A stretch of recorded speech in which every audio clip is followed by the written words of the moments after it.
प्यारे छात्रगण, मैं आज बिहार बोर्ड एग्ज़ाम 2022 के लिए वस्तुनिष्ठ प्रश्न विदाउट ऑप्शन का बनाया हूँ, जो कि विषय विज्ञान से लिया गया है।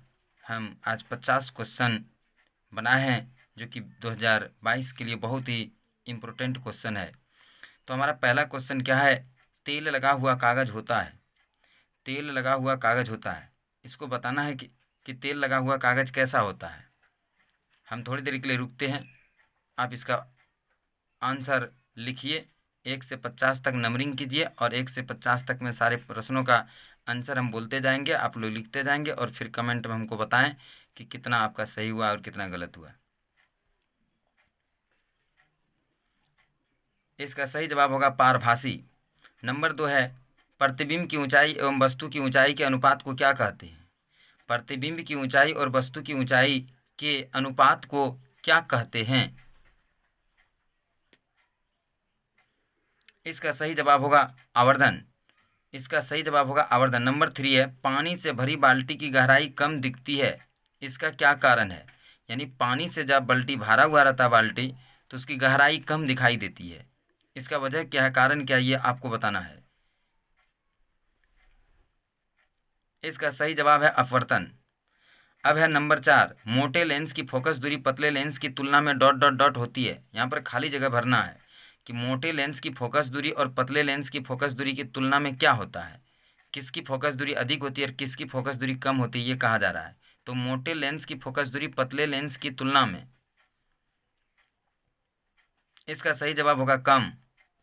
अब है नंबर 5, एक उत्तल लेंस की फोकस दूरी 20 सेंटीमीटर है, उस लेंस की क्षमता क्या होगी? एक उत्तल लेंस है जिसकी फोकस दूरी 20 सेंटीमीटर है, उस लेंस की क्षमता क्या होगी? क्षमता पूछा जा रहा है। 5वां नंबर क्वेश्चन।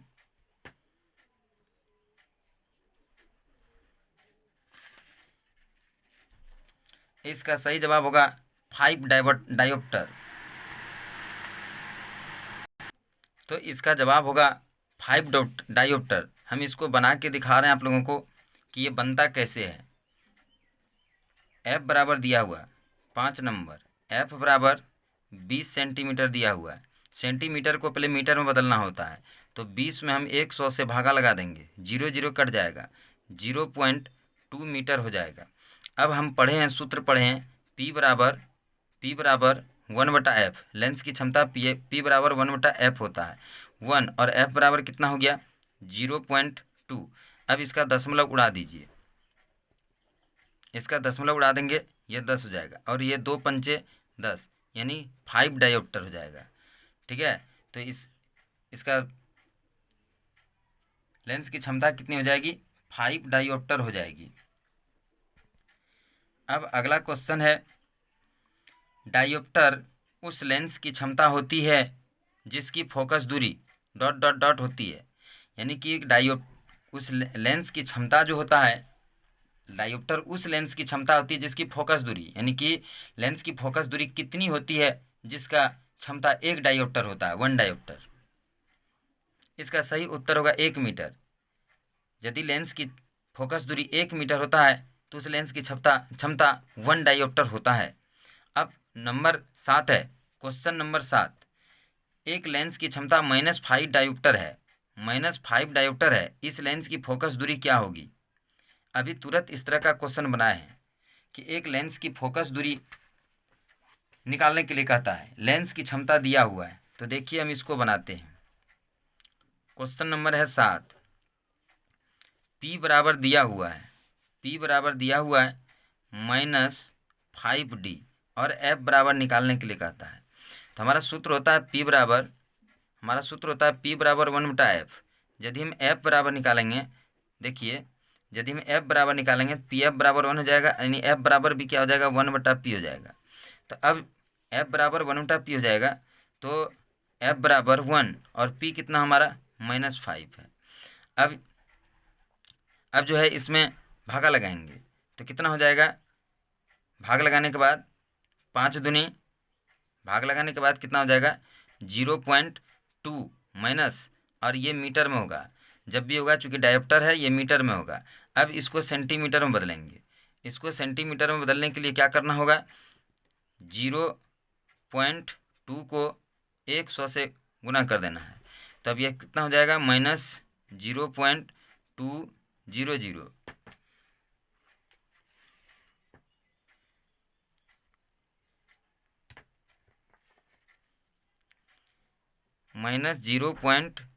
फिर जीरो नहीं देना है, -0.200। अब कितने कितने अंक के बाद दशमलव बैठाना है, तो एक अंक के बाद दशमलव बैठाना है। यहाँ पर ये उड़ गया और कितना बचा, -20 सेंटीमीटर, यानी कि -20 सेंटीमीटर इसका आंसर होगा। तो इसको निकालने का तरीका समझ गए। सूत्र क्या है, P बराबर 1/f है। अब यहाँ पर एफ P दिया हुआ है तो F निकाल लेंगे, F दिया हुआ रहेगा तो हम P निकाल लेंगे। फिर एक बार बता देते हैं, P बराबर -5 डायोप्टर है, F बराबर निकालना है तो P बराबर सूत्र 1/f होता है। तो इसको यदि हम वज्रगुणन करेंगे P गुना F, PF बराबर 1, तो F बराबर फिर क्या हो जाएगा, 1/p। ये गुना में इधर के भाग लग जाएगा, तो P बराबर 1/f और F बराबर भी 1/p, तो F बराबर 1/p। तो यहाँ P का मान -5 दिया, -5 दे दिए, इसको हम भागा देंगे, 0.2 होगा और माइनस में ही रहने देंगे, 0.2 मीटर होगा ये। तो मीटर में होगा, अब इसको सेंटीमीटर में बदलना है। तो सेंटीमीटर में बदलने के लिए हमको क्या करना होगा, 100 से गुना करेंगे तो यहाँ पर जो है दशमलव यहाँ पर बैठेगा और यहाँ पर -20 सेंटीमीटर इसका आंसर होगा। अब हम देखते हैं अगला क्वेश्चन हमारा क्या कहता है। हवा की अपेक्षा कांच या पानी में प्रकाश का वेग ... जाता है, यानी हवा की अपेक्षा पानी में प्रकाश का वेग क्या होता है, यहाँ पर लिखाना है क्या होता है। यानी जब प्रकाश की किरण हवा से कांच या पानी में जाती है तो क्या होता है, प्रकाश का वेग क्या होता है। सही ऑप्शन होगा घट जाता है। जब विरल माध्यम से सघन माध्यम में जाता है तो प्रकाश का वेग क्या होता है, घट जाता है। हवा क्या है, विरल माध्यम, कांच या पानी क्या है, सघन माध्यम, इसलिए वेग क्या होगा, घट जाएगा। अब नंबर 9 है एलपीजी से गैस के रिसाव का पता किससे चलता है। एलपीजी जो गैस होता है, घरेलू गैस जिससे खाना बनाया जाता है, उसमें रिसाव जब होने लगता है तो उसका पता कौन ऐसा चीज़ दिया है, उसमें मिला दिया है जिससे रिसाव का पता दूर से ही पता चल जाता है। इसका सही जवाब है एथिल मरकप्टन, एथिल मरकप्टन। अब देखिए इसके लिए भी आप याद रखेंगे, ऑप्शन में जो है एथिल और मेथिल दोनों रहता है, एथिल मरकप्टन और मेथिल मरकप्टन, और जो रहता है लेकिन ये दोनों रहता है। तो वहाँ पर आप कंफ्यूज कर जाएंगे कि हम एथिल मरकप्टन दें या मेथिल मरकप्टन दें। तो आपको याद रखना है कि यहाँ पर एथिल मरकप्टन आपको देना है। मेथिल में भी पहला अक्षर मु है और मरकप्टन में भी पहला अक्षर मु है, तो इस बात को आप ध्यान रखिएगा कि ये दोनों एक नहीं होना चाहिए। और एथिल में पहला अक्षर ए है और मरकप्टन में पहला अक्षर ए है, इसमें पहला अक्षर मु है, इसमें पहला अक्षर मु है, इसमें भी पहला अक्षर, तो इसे हम नहीं लेंगे। हम क्या लेंगे, एथिल मरकप्टन, यानी कि दोनों का पहला अक्षर समान नहीं होना चाहिए। इस बात को आप ट्रिक के माध्यम से याद रखिएगा, यही ट्रिक है। आप जब भी ऑप्शन में देखिएगा तो एथिल मरकप्टन को डालिएगा। क्या तरीका है, याद हो गया कि दोनों का शुरुआती अक्षर जो है भिन्न भिन्न होना चाहिए, एक जैसा रहेगा तो उसे आप नहीं चूज कीजिएगा। और दोनों रहता है, जब भी ऑप्शन में रहेगा एथिल मरकप्टन और मेथिल मरकप्टन दोनों रहता है, तो इसका सही ऑप्शन होगा एथिल मरकप्टन। अब है मैग्नीशियम रिबन का हवा में जलना कैसी अभिक्रिया है। यानी मैग्नीशियम रिबन को जब हवा में जला दिया जाता है तो वो कैसा अभिक्रिया है। सही जवाब है रासायनिक अभिक्रिया, सही जवाब है रासायनिक अभिक्रिया। यानी जब मैग्नीशियम रिबन को जला दिया जाता है तो वो फिर दोबारा मैग्नीशियम रिबन प्राप्त नहीं हो सकता है, इसलिए रासायनिक अभिक्रिया होगा। अब है नंबर 11, संगमरमर का रासायनिक सूत्र क्या होता है। तो संगमरमर का रासायनिक सूत्र CaCO3 होता है, कैल्शियम कार्बोनेट CaCO3 होता है। अब नंबर 12 है, मछली के हृदय में कितने कोष्ठ पाए जाते हैं। अगले वीडियो में हम बताए थे कि मनुष्य के हृदय में 4 कोष्ठ पाए जाते हैं। अब यहाँ पर है कि मछली के हृदय में कितने कोष्ठ पाए जाते हैं, कितने कोष्ठ होते हैं। सही उत्तर होगा 2 ही चैम्बर्स होते हैं। अब है 13 नंबर, मूत्र में क्या पाया जाता है, यानी कि पेशाब में क्या पाया जाता है, कौन सा चीज पाया जाता है। दोस्तों इसका सही जवाब है यूरिया, पेशाब में यूरिया पाया जाता है। नंबर 14, हरे पेड़ पौधे रात में किस गैस का निष्कासन करते हैं? हरे पेड़ पौधे जो है रात में किस गैस को छोड़ते हैं? इसका सही जवाब है CO2 गैस। यानी रात में जो है हरे पेड़ पौधे कार्बन डाइऑक्साइड गैस को छोड़ते हैं। इसीलिए जो है प्रश्न पूछा जाता है कि रात में पेड़ पौधों के नीचे नहीं सोना चाहिए। क्यों? तो यही कारण है कि हम लोग भी कार्बन डाइऑक्साइड छोड़ते हैं और ऑक्सीजन लेते हैं, और पेड़ पौधे भी जो है जस्ट रात में, दिन भर पेड़ पौधे कार्बन डाइऑक्साइड लेते हैं, ऑक्सीजन छोड़ते हैं, लेकिन रात में विपरीत काम करने लगते हैं, ऑक्सीजन ही लेते हैं और कार्बन डाइऑक्साइड ही छोड़ते हैं। इसलिए रात में जो है पेड़ के नीचे नहीं सोना चाहिए। इसका आंसर भी यही होगा। अब नंबर 15 है, 15 नंबर है, रंध्रों द्वारा जल का निष्कासन क्या कहलाता है? पेड़ पौधों के रंध्रों द्वारा जो जल निकलता है उसको हम लोग क्या कहते हैं? इसका सही जवाब होगा वाष्पोत्सर्जन। इसका सही जवाब होगा वाष्पोत्सर्जन। और 14 नंबर का सही जवाब CO2 बता दी है। अब नंबर 16 है, मनुष्य के मुख गुहा में कितने जोड़े लार ग्रंथियां पाई जाती है? यानी कि मनुष्य के मुंह में लार, जब हम लोग कोई चीज खाते हैं तो लार जो है हमारे मुंह से निकलने लगता है, वो भोजन को जो है स्वादिष्ट भी बनाता है और मुलायम चिपचिप्पा भी बनाता है। तो कितने जोड़े लार ग्रंथियां हमारे मुख गुहा में पाए जाते हैं? दोस्तों इसका सही जवाब होगा 3। 3 ग्रंथियां, 3 जोड़े लार ग्रंथियां पाए जाते हैं, 3 पाए जाते हैं। ठीक है, कितने जोड़े? तो 3 जोड़े लार ग्रंथियां पाए जाते हैं। अब नंबर 17 है, भोजन का पचना किस प्रकार की अभिक्रिया है? भोजन का पचना किस प्रकार की अभिक्रिया है? इसका सही जवाब होगा उपचयन। उपचयन। भोजन का पचना एक रासायनिक अभिक्रिया है जिसका नाम है उपचयन। रेजिन किस पौधे का उत्सर्जी पदार्थ है? रेजिन, रेजिन एक पदार्थ से उत्सर्जन होता है, उसका नाम क्या है? इसका सही जवाब है चीड़। चीड़ एक पौधा होता है जिससे उत्सर्जी पदार्थ के रूप में रेजिन निकलता है। बबूल के पौधे से कौन सा उत्सर्जी पदार्थ निकलता है? बबूल के पौधे से कौन सा उत्सर्जी पदार्थ निकलता है? इसका सही जवाब होगा गोंद। बबूल से उत्सर्जी पदार्थ जो निकलता है उसको हम लोग गोंद कहते हैं। नंबर 20 है, अमाशय में कौन सा अम्ल निकलता है? अमाशय में कौन सा अम्ल निकलता है? इसका सही जवाब होगा HCl, हाइड्रोक्लोरिक अम्ल।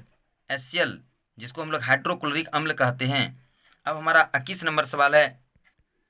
अब हमारा 21 नंबर है कि एक वयस्क मनुष्य के कितने दांत होते हैं? यानी कि एक वयस्क आदमी, जवान आदमी के मुख में कितने दांत होते हैं?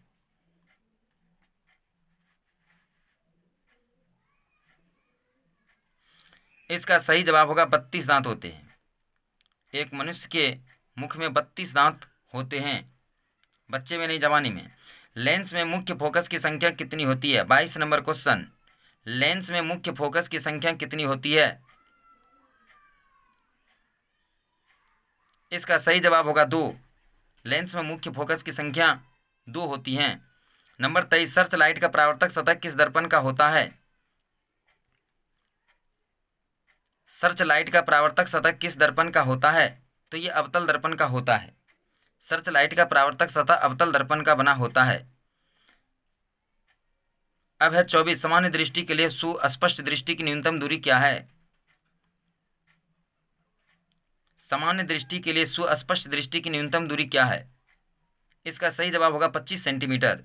हम 25 सेंटीमीटर, कम से कम 25 सेंटीमीटर नज़दीक तक हम दे सकते हैं साफ साफ, और 25 सेंटीमीटर से यदि हम ज़्यादा नज़दीक देखना चाहेंगे तो हमें साफ साफ देखने में परेशानी होगी, हमारे आँख को जो है कष्ट उठाना पड़ेगा। किस दर्पण की फोकस दूरी ऋणात्मक होती है? 25 नंबर क्वेश्चन है, किस दर्पण की फोकस दूरी ऋणात्मक होती है? इसका सही जवाब होगा अवतल दर्पण। अवतल दर्पण की फोकस दूरी ऋणात्मक होती है।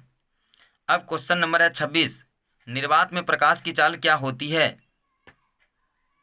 निर्वात, शून्य में प्रकाश की चाल क्या होती है? इसका सही जवाब है 3 × 10⁸ मीटर प्रति सेकेंड। 3 × 10⁸ मीटर प्रति सेकेंड। अब 27 नंबर क्वेश्चन है, चंद्रमा पर खड़े अंतरिक्ष यात्री को आकाश कैसा दिखता है? जब व्यक्ति अंतरिक्ष में यानी चंद्रमा पर जाता है तो वहाँ से अंतरिक्ष को देखता है, जब ऊपर की ओर देखता है तो आकाश कैसा दिखता है, ये प्रश्न पूछा गया है। चंद्रमा पर खड़े अंतरिक्ष यात्री को आकाश कैसा दिखता है, या ऐसा भी क्वेश्चन रहता है कि अंतरिक्ष यात्री को आकाश कैसा दिखता है। इसका सही जवाब है काला। वहाँ पर कोई वायुमंडल नहीं होता है, जिसके कारण जो है वहाँ का आकाश का रंग कैसा दिखता है, काला दिखता है। अब अगला क्वेश्चन है 28, चीनी का रासायनिक सूत्र क्या है? चीनी का रासायनिक सूत्र क्या होता है? इसका सही जवाब है C12H22O11, C12H22O11। अब अगला क्वेश्चन 29 नंबर है, हीरा का अपवर्तनांक क्या होता है? हीरा का अपवर्तनांक कितना होता है, ये पूछा जा रहा है क्वेश्चन में। बच्चों इसका सही जवाब होगा 2.42 होता है अपवर्तनांक। अब है नंबर 30, प्रतिबिंब का आकार हमेशा वस्तु के बराबर होता है, तो वो कौन सा दर्पण होगा? ऐसा दर्पण का नाम बताएं जिसमें प्रतिबिंब जो है वस्तु के आकार के बराबर ही होता है, ना छोटा ना बड़ा होता है, वो कौन सा दर्पण है? दोस्तों इसका सही जवाब होगा समतल दर्पण। समतल दर्पण में वस्तु का प्रतिबिंब हमेशा वस्तु के बराबर ही बनता है, जिसे हम लोग अपने चेहरा को देखने में प्रयोग करते हैं। 31 क्वेश्चन है, विद्युत बल्ब के फिलामेंट में किस तत्व का उपयोग होता है? यानी कि बिजली का बल्ब जो होता है उसका फिलामेंट किस तत्व का बना हुआ होता है? इसका सही जवाब होगा टंगस्टन धातु। टंगस्टन धातु का बना हुआ होता है। नंबर 32, अम्लीय विलयन का पीएच मान क्या होगा? इसका सही जवाब होगा 7 से कम। अम्लीय विलयन का पीएच मान 7 से कम होता है। क्षारीय विलयन का मान 7 से अधिक होता है और उदासीन विलयन का मान 7 होता है। तीनों बात हम बता दिए। अम्लीय विलयन का मान 7 से कम होता है, और 7 जब होता है तो वो क्षारीय उदासीन होता है, और 7 से जब अधिक होता है 8 9 10 11 12 13 14 होता है तो उसे क्षारीय विलयन कहते हैं। अब है नंबर 33, आयोडीन की कमी से कौन सा रोग होता है? आयोडीन की कमी से कौन सा रोग होता है? इसका सही जवाब होगा घेंगा रोग, गलफुल्ली रोग जिसको कहते हैं, जिसमें गाल के नीचे फूल जाता है। अब है नंबर 34, मानव नेत्र में किस प्रकार का लेंस पाया जाता है? यानी मनुष्य के आंख में कौन सा लेंस पाया जाता है, लेंस के बारे में पूछा जा रहा है। इसका सही जवाब होगा उत्तल लेंस। मानव नेत्र में उत्तल लेंस पाए जाते हैं। ठीक है। अब है नंबर 35, लेंस की सभी दूरियां मापी जाती है। इसका सही जवाब होगा लेंस की सभी दूरियां प्रकाशीय केंद्र से मापी जाती है। दर्पण की सभी दूरियां ध्रुव से मापी जाती है और लेंस की सभी दूरियां प्रकाशीय केंद्र से मापी जाती है। क्वेश्चन नंबर 36 है, आवर्धन m बराबर 1 माइनस डॉट डॉट डॉट होता है। यहाँ पर खाली जगह दिया हुआ है कि आवर्धन m बराबर जो है 1 माइनस डॉट डॉट डॉट क्या होता है। यहाँ पर खाली जगह आपको भरना है। यदि आप आवर्धन का सूत्र पढ़े होंगे तो आपको याद होगा, m बराबर 1 माइनस v बटा f होता है। 1 माइनस v बटा f होता है। नंबर 37, किस लेंस द्वारा सिर्फ काल्पनिक प्रतिबिंब बनता है? एक ऐसे लेंस का नाम बतावें जिसमें सिर्फ काल्पनिक प्रतिबिंब बनता है, वास्तविक नहीं बनता है। दोस्तों इसका सही जवाब होगा अवतल लेंस। अवतल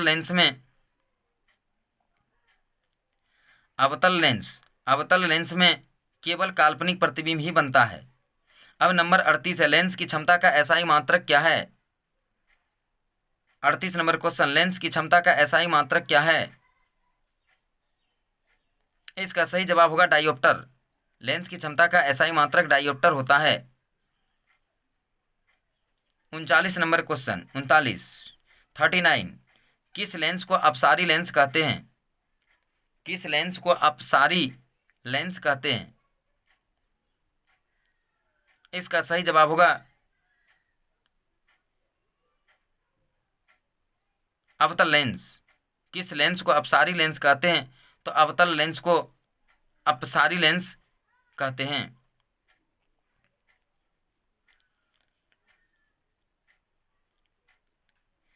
अब है नंबर 40, जब प्रकाश की किरणें सघन माध्यम से विरल माध्यम में प्रवेश करती है तो अभिलंब से डॉट डॉट डॉट जाती है।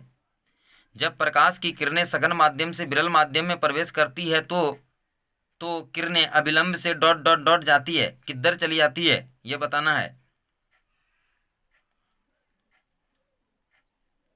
इसका सही जवाब होगा दूर चली जाती है, अभिलंब से दूर चली जाती है, अभिलंब से हट जाता है।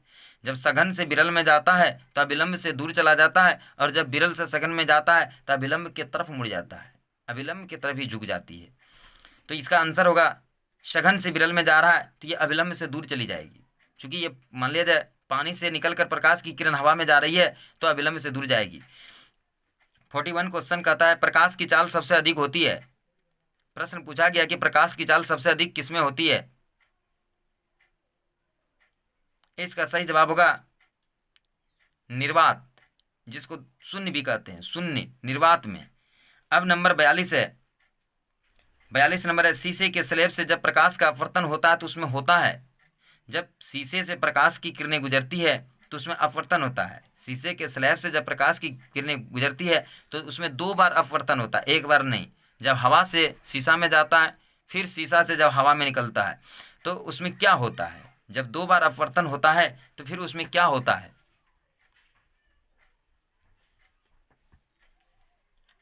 इसका सही जवाब होगा पार्श्विक विस्थापन। पार्श्विक विस्थापन होता है जब कांच के स्लैब से प्रकाश का अपवर्तन होता है। अब है 43, लेंस का प्रत्येक भाग किस तरह का बना होता है। लेंस का प्रत्येक भाग किस तरह का बना होता है। सही ऑप्शन होगा प्रिज्म की तरह बना होता है। लेंस का प्रत्येक भाग प्रिज्म की तरह बना होता है। नंबर 44, जब प्रकाश की किरण एक माध्यम से दूसरे माध्यम में जाती है तो पूर्व पथ से डॉट डॉट डॉट हो जाती है। यानी जब प्रकाश एक माध्यम से दूसरे माध्यम में जाती है तो उसका रास्ता क्या होता है, पूर्व पथ से वो क्या होता है।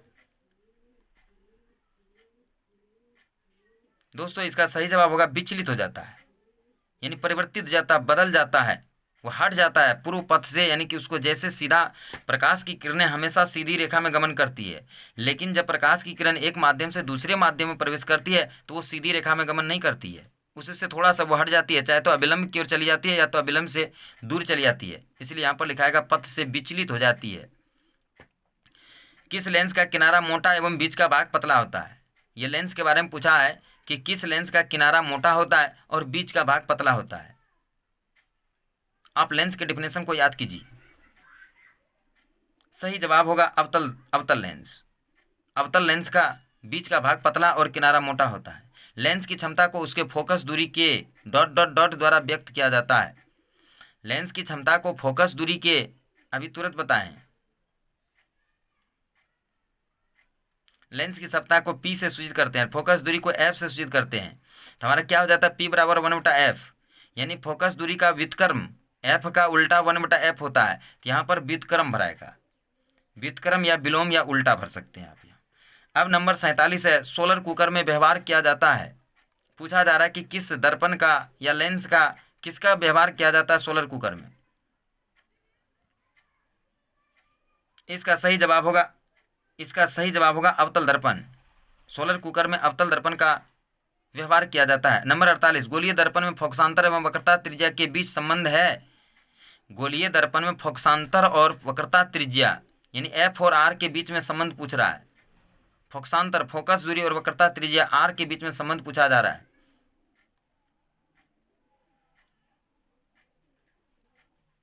इसका सही जवाब होगा F बराबर R/2।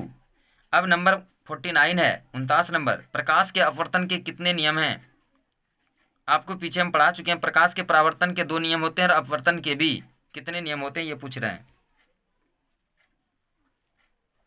इसका सही जवाब होगा 2।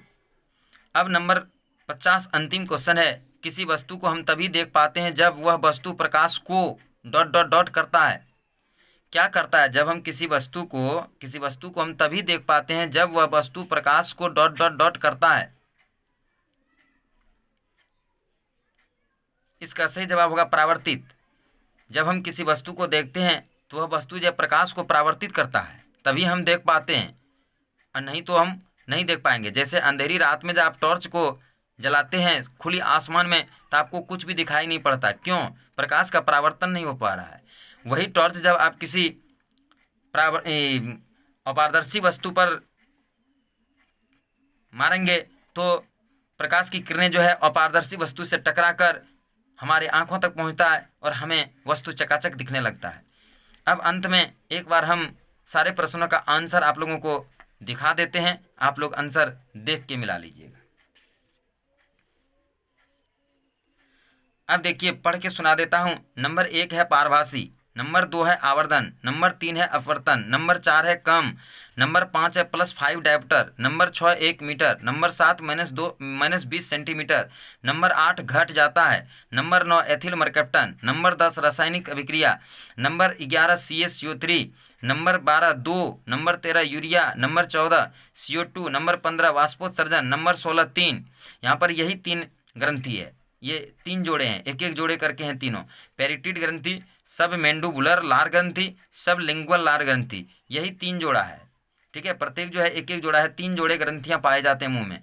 उपचयन होगा 17 नंबर, 18 में होगा चीड़, 19 गोंद, 20 HCl, 21 32, 22 में 2, 23 में अवतल, 25 सेंटीमीटर, 25 में अवतल दर्पण, 26 में 3 × 10⁸ मीटर प्रति सेकेंड, 27 का आंसर काला, 28 का आंसर C12 H22O11।